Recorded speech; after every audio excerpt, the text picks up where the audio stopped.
Your stance on the free trade agreement with China.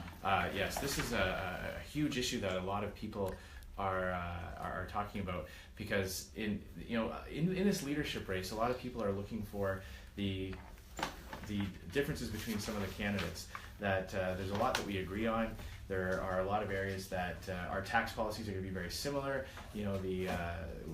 Each Conservative candidate is going to look for a way to lower taxes and get back to balanced budget. So what are the areas of differentiation between the leadership candidates?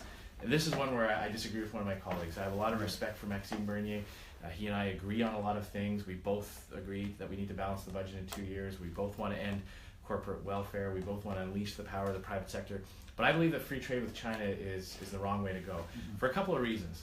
John, I know you deal with a lot of small businesses. You know that there's not a level playing field. That when you have a country like China that has a lot of state-owned enterprises, right, that's an unfair competitive advantage when you have the power of the state, the finances of the state going behind some of these companies that then want to compete in the Canadian economy.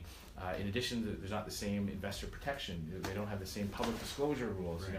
If I buy shares in a company, I'm entitled to the shareholders report. They have to comply with regulatory regimes, to be on the stock exchange. There's all that kind of transparency and disclosure that the countries in China, companies in the People's Republic of China don't have to face. So there's a lot of other countries in the world where we can pursue free trade, where there is that level playing field. They have similar environmental regulations, they have similar labor standards, and I have no problem saying our Canadian companies should be able to compete with those countries around the world. But dealing with China, it's a different story. What's your take on that?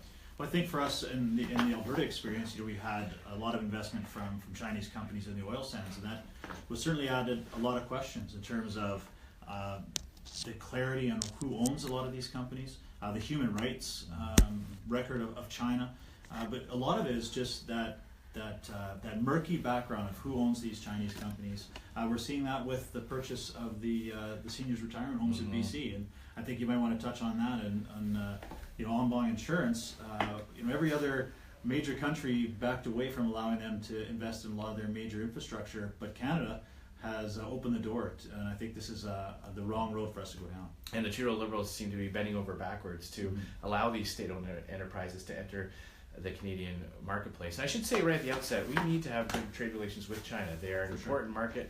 I represent a lot of agricultural producers, as do you. We need to make sure that we have the proper kind of relationship with China, where we can speak out on human rights, where we can defend the principles of the rights of individuals, where we don't sacrifice that strong position that Canada has always had for the sake of a few extra trade dollars.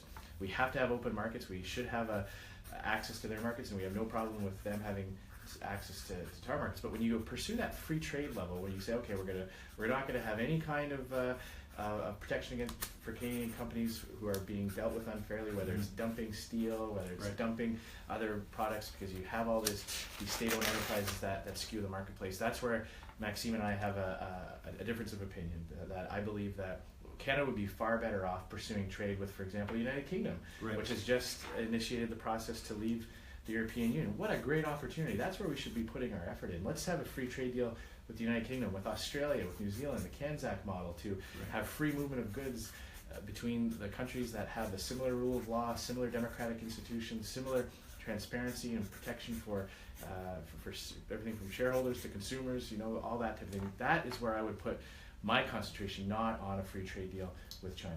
Right.